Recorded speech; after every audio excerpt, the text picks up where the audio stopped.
Another one, The Shawshank Redemption. The message of that story, Stephen King's original story, and then the film in 1994, comes through when here's a guy, the main character, is sent to prison for a crime he didn't commit. And he's stuck there with a warden who's terrible and corrupt, and the guards who are terrible and corrupt.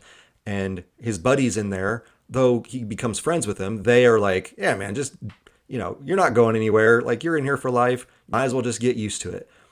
And he continues to believe, even through some dark periods, that no, I will get out of here somehow, some way. And that is what is going to keep me going every day.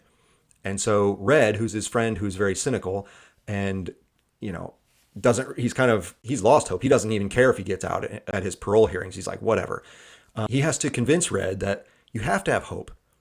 The famous line from the film is, hope is a great thing, maybe the best of things, and no good thing ever dies. And so if you have that hope that conditions will get better someday, then you constantly have something to look forward to. Because if you don't have anything to look forward to, well, yeah, that's how you become depressed and you become nihilistic and you just give up. Well, then you're not good for anybody. You're not good for yourself, and you're not good for the people around you. So you have to have something in you. And as he explains in the film, Andy Dufresne, he kind of talks about this idea that even if I'm in prison and I can't do anything about it, I still need to have this tiny corner of my brain that believes in something beautiful and beyond and hopeful.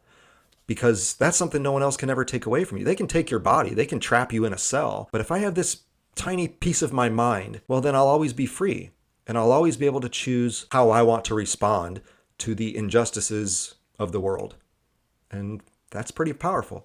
And finally, by the end, of course, we know that Red starts to believe in hope. Once Andy escapes from prison, he starts making that, when Red gets out and he starts making that journey to go find him, he starts to believe that hope is real. And we have that beautiful final image of the two friends hugging on the beach.